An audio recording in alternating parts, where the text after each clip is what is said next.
Connor Bedard and Petr Mrazek, the co-MVPs of the Blackhawks in the first half, carry them to a 2-1 win over the Winnipeg Jets. On today's episode, I'll dive into Bedard's 2-goal performance, Mrazek stopping 37 of the 38 shots that he faced, and much, much more right here on Locked On Blackhawks. You're Locked On Blackhawks, your daily podcast on the Chicago Blackhawks. Part of the Locked On Podcast Network, your team every day.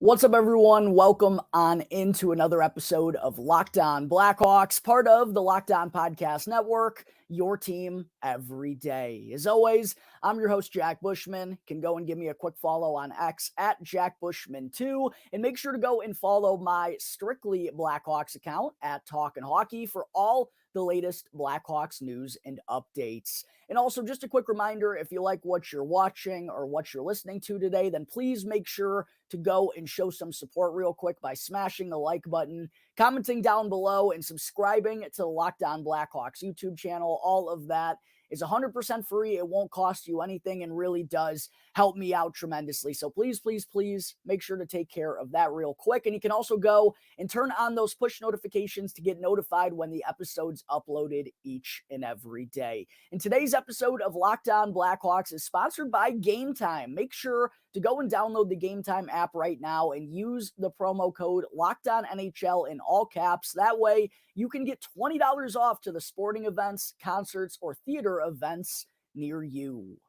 All right, good afternoon, everyone. Again, thank you all for joining me on another episode of Locked On Blackhawks, your one-stop shop for all things Chicago Blackhawks.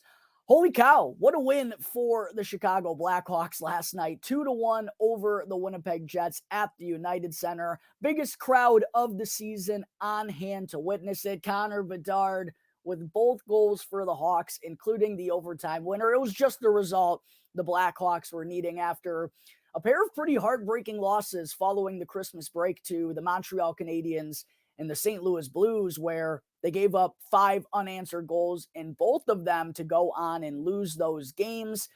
They really needed this win back at home to kind of reset things following the Christmas break. But don't get it twisted. It wasn't, despite the result, it wasn't the prettiest performance out of the Blackhawks last night. They surely needed their fair share of breaks from Mr. Goalpost. I think Winnipeg hit the post 4 or 5 times in this one, and they also needed a ton of help from their goaltender once again to get the job done. And Petr Mrazek, as I've been saying all season long, it feels like, was absolutely unbelievable last night. And even though Connor Bedard was responsible for both of the Blackhawks goals, I'll get to that in just a second, Blackhawks fans. Don't worry, I'm rocking the Bedsy jersey for the first time here. Just got this bad boy for Christmas. I'm sure a lot of Blackhawks fans that got Bedard jerseys for Christmas are wearing them for the first time here today. I know he was responsible for both Blackhawks goals. I'll get to that in just a second. But to me, Petr Mrazek is still undoubtedly the number one star of the game here, because without him, if you watch this game in regulation, it easily, especially in the first 40 minutes, I mean, the Blackhawks easily could have been chasing a 3 or 4-1 deficit, or maybe even more heading into the third period. But Mrazek, after kind of giving up a little bit of a softie to Justin Barron, Morgan Barron, beating him 5-hole there early on in the second period. Other than that, he was absolutely flawless. And there were a lot of chances where the Jets were, they caught the Blackhawks in scramble mode in front of their own goaltender. They had a lot of good looks that Petr Mrazek denied. Also, 4 power play opportunities for the Jets as well. I thought the Blackhawks did a decent job while shorthanded of limiting the high danger chances, but still Petr Mrazek, in my opinion, was undoubtedly their best penalty killer. And like he's been all season long, it feels like whenever the Blackhawks are winning games, Petr Mrazek has to be at the forefront of it. It feels like that's what it takes for the Chicago Blackhawks to win games. So wasn't the best performance in front of him, but Petr Mrazek was on his A game once again, stopping 37 of the 38 shots that he faced, including all 13 that he saw in the first period, which was really crucial because the Blackhawks Luke Richardson mentioned before this game that he was really hoping that his team would be able to get off to a fast start following the holiday break. Well, the opposite happened. The Blackhawks didn't record a shot on goal until like the 15-minute mark in the first period. It took them forever just to register a shot on goal, but somehow they came away with a 1-0 lead after 20 minutes. That's because Mrazek was ready to go right from the opening whistle, stopped all 11 shots that he faced or all 13 shots that he faced in the first period, plus all 11 that he saw in the third period and overtime to help the Blackhawks get the victory. To me, he's the number one star of the game for the Blackhawks. And I got to mention Petr Mrazek's numbers on the season here now, Blackhawks fans, because they truly are incredible. Not only does he now have nine wins in 21 outings this season, which, I mean, to be winning nearly half of your starts with this Blackhawks team, that kind of speaks for itself. That's pretty gosh darn impressive. But he now has a 9-11-1 record to go along with a 2.98 save percentage, a 2.98 goals against average, 9-11 save percentage, and 1 shutout this season. And goals against below 3 with this Blackhawks defense that not only has been having numerous rookies in the lineup throughout the course of the season, sometimes as many as 4 or 5 rookies in the lineup because of all the injuries.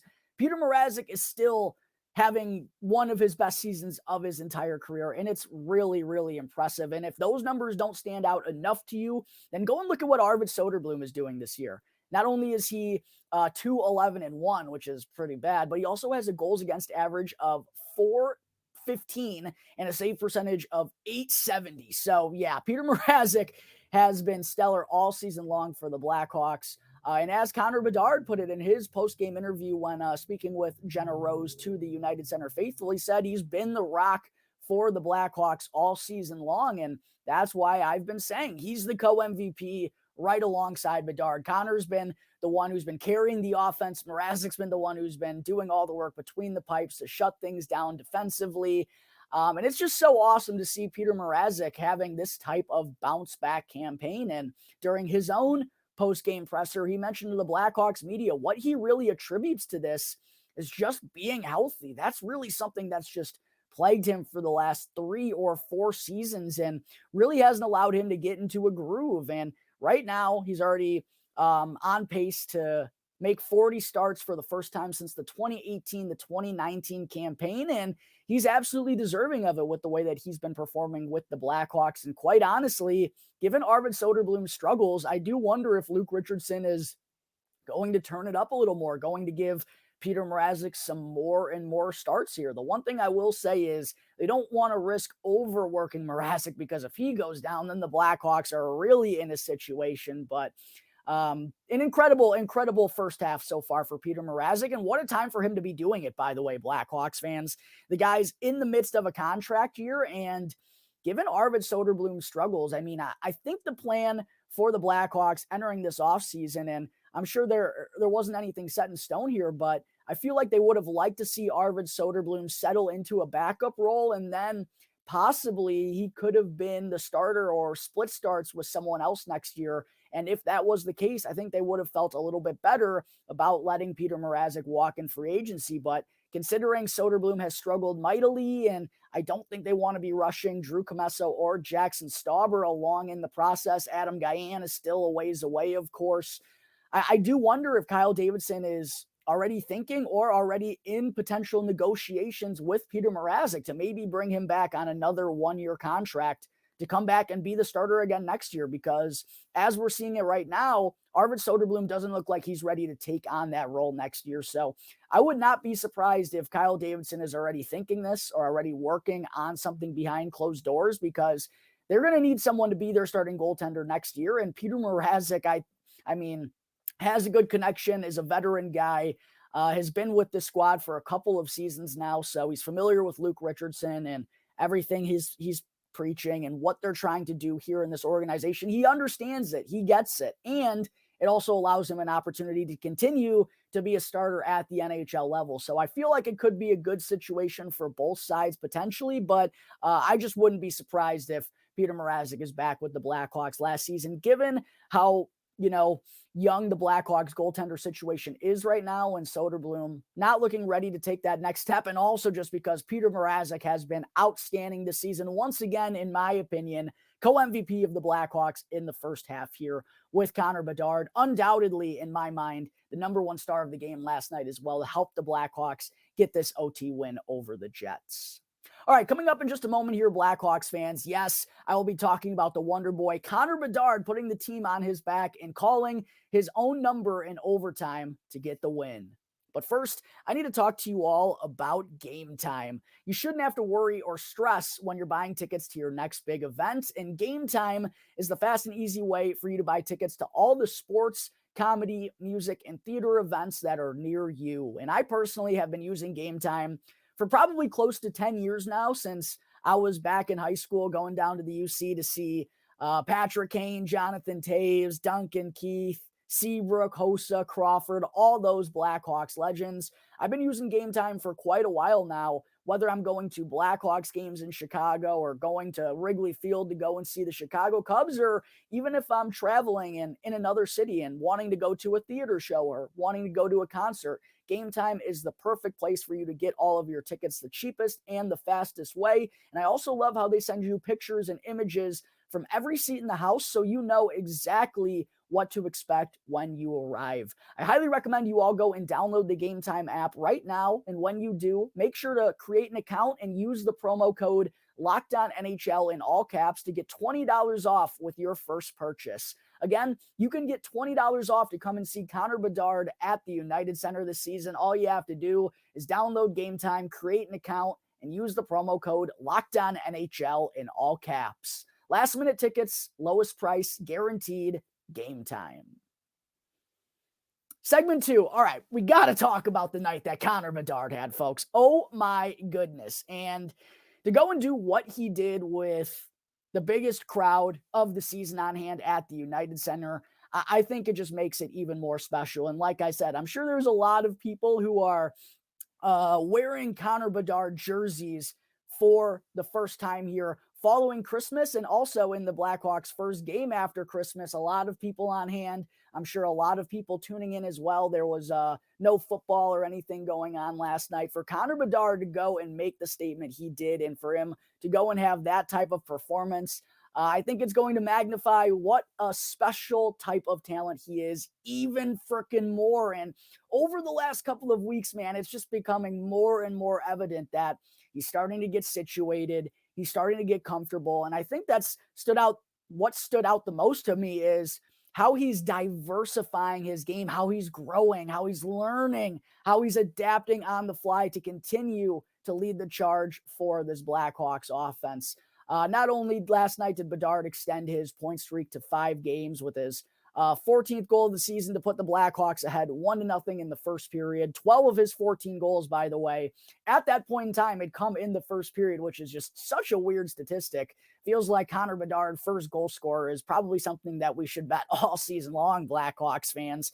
But it was also just his 3rd goal at the United Center as well. The road point streaks and the road goals have really what we've been seeing Bedard do so far this year. But then obviously Mrazek goes and wills this one into overtime, and then Bedard takes matters into his own hands, skates into the offensive zone all alone, by the way, like really called his own number here, was like, yeah, I'm going to go and do this myself, skates all the way down by himself, walks into the offensive zone and just rips a laser beam of a shot over the glove of Connor Hellebuyck, one of the best goaltenders in the NHL, might I add, who's having another spectacular season, is at the forefront of Winnipeg, getting off to this really good start. Bedard's 15th goal of the season lifts the Blackhawks to the win in overtime. What a moment that was. And there was a special, ice level view that was shared on social media yesterday. And to see, the velocity that Bedard has on that wrister, it's just simply unbelievable. But watching all the UC fans going up into a frenzy after it and celebrating, man, it was really cool that they got that type of moment after a pretty lackluster regulation. The Blackhawks did not look all that good in this game. For them to get to witness that moment at the end, it's going to hold Bedard even more dearer in a lot of folks' hearts last night. But I honestly don't know what the Winnipeg Jets were thinking in this moment, was the first thing that came to mind, because I think it was Josh Morrissey who was out there on the ice, maybe even Neil Pionk with them, two of their best defensemen. They gave Bedard so much room. I don't know what they were thinking. It's almost like they didn't understand who was charging down the ice with the puck on their stick. It's almost like they weren't intimidated of 18-year-old Connor Bedard. Like, oh, who's this kid? He thinks he's just going to go and walk down here and call his own number and call game? Yeah, he does. He has the confidence already to think that he can do that, and he will do that. And this was something I said leading into this season, Blackhawks fans. I more so meant it on the Blackhawks power play, and man, what a time. The preseason, the Blackhawks power play looked amazing. I really thought they were going to have a good man advantage this year. And one of the biggest reasons why I thought that was because teams, they have to respect Connor Bedard's shot. And if they didn't, they were going to learn the hard way. Well, the Winnipeg Jets, they learned the hard way. They gave Bedard so much room to walk into the offensive zone. It's almost like they dared him to shoot it from the top of the circles. And guess what? Connor Bedard's going to take on that dare every single time, and he made him pay for it, baby. Absolute beauty for his 15th goal of the season. Bedard is just on a heater here, Blackhawks fans. 8 points over his last 5 games now. Second in the NHL, might I add. Not second among rookies. Second in the NHL with 11 even strength goals this season. His 15 goals on the year are tied for 26th in the NHL. I mentioned the 8 points in his last 5 games, including a Michigan goal. He's blowing away all the other rookies in all of the categories and starting to inch towards that point per game margin. He's now got 32 points, 15 goals, 17 assists in 34 games this season, leading scorer for the Blackhawks, and he's doing it by a pretty wide margin. Philip Kurashev is the next Blackhawk closest to him in terms of points. Bedard has 34. Kurashev has 20, and then the next closest Blackhawk after that is Nick Foligno with 17, half of the points basically that Connor Bedard has this season. He's leading them in every category. He's their most valuable skater at 18 years of age. He is such a special talent, Blackhawks fans, and it's been awesome to be getting these reminders of just how special he already is, and just another reminder of how bright the future is going to be with Connor Bedard in our back pocket. Boy, oh boy, are we blessed, Blackhawks fans. And I mentioned the thing that's been impressive the most to me about Bedard is how much he's diversifying his game and how much he's learning on the fly how to have success in different areas, learning where to go and how to maneuver himself in order to have success. I mean, the playmaking has been something that's clearly been picking up these last couple of weeks. And I thought last night, his first goal to put the Blackhawks ahead 1-0 in the first period was one of his first greasy goals that we've seen this season. Not a whole lot of greasy goals out of Connor Bedard. So I thought that was nice to see him going to the net with a purpose, going and following up a rebound of his own there. For his 14th goal of the season, and then also being able to go and score the pretty ones like we saw in overtime where, like I mentioned, he already has the confidence and the poise and the mental fortitude to trust his skills and to trust his instincts out there and to try stuff like that and to be willing to call his own number. It's really special, and I think he's just going to continue to grow and grow and grow and add more arsenal to his weaponry, and that's going to be really scary for opposing NHL players and opposing NHL teams because what he's doing already is incredible, and the scary part is he's still closer to 18 than he is 19, and yeah, he's only going to get better and better and better, but what a first 34 games, what a last couple of weeks here for Connor Bedard, showing clear and noticeable signs of growth, which, I mean, he was already good earlier on in the season, only getting better and better and better in front of our own eyes. It's a lot of fun to watch, especially when the Blackhawks can put it together with wins. Even better when Connor Bedard calls it himself. His first overtime winner as a member of the Chicago Blackhawks. First overtime winner in the NHL. I believe that made him the 3rd youngest player in NHL history to score an OT winner for his team. All right, coming up in just a moment here, Blackhawks fans, before I wrap things up, I do also want to make sure to discuss Alex Vlasic's spectacular return to the lineup after missing the last 4 games. But first, I need to talk to you all about FanDuel. As the weather gets colder, the NFL offers stay hot on FanDuel. because right now new customers can get $150 in bonus bets with any winning $5 money line bet. Again, you heard me right. That's $150 if your team wins outright with just a $5 money line bet. So if you've been thinking about joining or signing up for FanDuel, there's legitimately no better time to get in on the action than right now, because the NFL is starting to get to the nitty-gritty. We're just 2 weeks away from the start of the playoffs, and FanDuel is giving you the chance to win all regular season long. All you have to do is pick any team, such as the Bengals, the Ravens, or the Falcons, to win money line outright with a $5 bet, and you'll get $150 in bonus bets if they're able to come home with the victory. And you can use these bonus bets to bet on anything from the point spreads to the money line, over-unders, player props, and much, much more, all on an app that's safe, secure, and super easy to use. Plus, they pay you out instantly when you win. So sign up today and visit FanDuel.com/lockedon to start earning bonus bets with America's #1 sportsbook. Again, that's FanDuel.com/lockedon. FanDuel, an official partner of the National Football League. Back here on the Locked On Blackhawks podcast, part of the Locked On Podcast Network, your team every day. Make sure, if you haven't already, to please go and smash the like button, comment down below, and subscribe to the Locked On Blackhawks YouTube channel if you haven't done so already. And also, make sure to go and check out the new Locked On Sports Today, because Locked On has launched the first ever national sports 24/7 streaming channel on YouTube. And Locked On Sports Today is here for you 24/7, covering the top sports stories of the day with the local experts of Locked On, plus our national shows covering every league. Go to Locked On Sports Today on YouTube and subscribe to the first ever national sports 24/7 streaming channel. Segment 3, I did also want to make sure to talk about the game that Alex Vlasic had last night in his return to the lineup.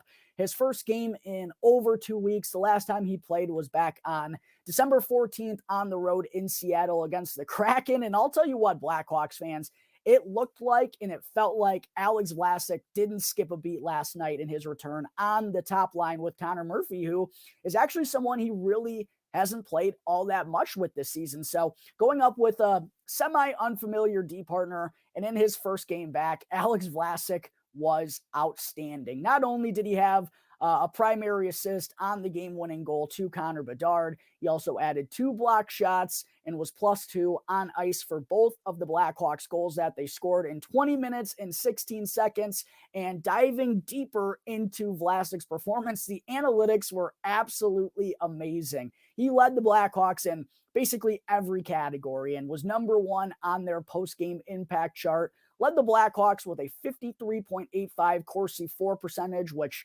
means shot attempts for to shot attempts against. He was on the ice for 53.85 shot attempts for, was on the ice for 66.67. So when he was on the ice, the Blackhawks recorded 66.67% of the shots on goal. His expected goals for percentage was a team high 76.55. When he was on the ice, the Blackhawks had 81.82% of the scoring chances and 100% of the high danger chances. And he did this while starting 66.92% of his taking. When he started, this is a toughie to kind of word. I apologize for this. 66.92% of his zone starts, meaning where he started out on the ice, came in the defensive zone. So it's not like he was going in the offensive zone and getting all these offensive situations and leading the Blackhawks in scoring chances for percentage, high danger chances for percentage. No, he was getting situations like a defensive defenseman would and still coming out with some of these numbers. Was on the ice for, like I said, both goals that the Blackhawks scored in a night where the Blackhawks lost the Corsi for battle as a team 75-37. That's how good Alex Vlasic was last night. And I think it was just another reminder that Alex Vlasic, as a rookie at 22 years old, is already the Blackhawks' best defenseman. He's their best defenseman. I don't know what else to say about it. Connor Murphy is a veteran, but hasn't had a really good season their last couple of years. I could make the argument for Seth Jones, but I think considering what we expect out of Seth Jones, he's been underwhelming offensively. He's been all right defensively. For Alex Vlasic to already be like a defensive stud at 22 in his first full NHL campaign, that's pretty gosh darn impressive. And I think he, at this point in time, I've heard this from a lot of fans, and you got to feel like the Blackhawks front office is thinking the same thing. Seems like Vlasic has kind of locked himself up as a piece of the Blackhawks blue line moving forward throughout this rebuild. It feels like he's the one of these youngsters, the first one to kind of go and set his position in stone, assuming he'll be able to keep doing what he's doing already. But the hope is, and the belief is, that he's only going to get better and better and better with more experience. But man, it's been really cool to watch Alex Vlasic develop these last couple of years. I have a tweet from back in 2019 when the Blackhawks drafted him. I'll post it on social media here soon, and I believe I've done it already as well. But when Alex Vlasic, this was when the Hawks drafted Kirby Dach 3rd overall. I remember that next day, the second day of the draft, rounds 2 through 7 happened. When the Hawks were on the clock at number 43, I was begging for them to take Alex Vlasic. They did. I remember running through my house going absolutely nuts. I was so pumped to get this kid and go and watch what he's done with Boston University and in Rockford and everything to get him here in Chicago at this point in time. The last 4 years, it makes it even sweeter that Alex Vlasic has turned into this type of defenseman. And I'll tell you what, it has to give the Blackhawks organization a good boost of confidence that what they're doing down in Rockford, it's significant, and also it's what's working. And, you know, with Wyatt Kaiser going back down there, Ethan Del Mastro, Nolan Allen, and their first season of professional hockey, it has to give the Blackhawks organization a little bit more belief that they're on the right track in terms of what they're doing as an organization, top to bottom. Because for far too long, we all know this, Rockford was kind of neglected, and it didn't become all that. It really didn't develop any impact players for the Chicago Blackhawks as kind of a result of trading a lot of first round picks or top prospects in order to go and contend year in and year out. That's kind of the sad result of it, is your minor league affiliate just kind of gets neglected a little bit. And that was the case for far too long. But since Kyle Davidson has taken over, it's become such a key focal point of the Blackhawks organization once again. And to see what Alex Vlasic has turned into after one full season down in Rockford, it has to have them high on what they're doing down there, and also the potential growth for guys like Wyatt Kaiser, Ethan Del Mastro, Nolan Allen, so on and so forth, and all the guys who are going to be joining them for the next couple of years. It's been awesome to watch Alex Vlasic flourish into what he is right here, right now. And like Connor Bedard, I think we have to be super excited about what Vlasic is going to be in a couple of years based on what we've seen from him already in his rookie season at 22 years of age. All right, Blackhawks fans, that's going to wrap up today's episode of Locked On Blackhawks. As always, thank you all again for tuning into the show, and please make sure to go and follow Locked On Blackhawks for free right now, wherever you may be listening to your podcast. Even if you're watching on YouTube, just go and help your boy out. Make sure you're downloading those podcasts regularly, and if you're not already, go and subscribe to Locked On Blackhawks on YouTube. That way, you can get the YouTube video as soon as it comes out each and every day. As always, I'm your host, Jack Bushman. Go and give me a follow on X at Jack Bushman2. And also make sure to go and follow my Strictly Blackhawks account at Talkin' Hockey for all the latest Blackhawks news and updates. So until tomorrow's episode, that's going to do it here for the Locked On Blackhawks podcast, part of the Locked On Podcast Network, your team every day.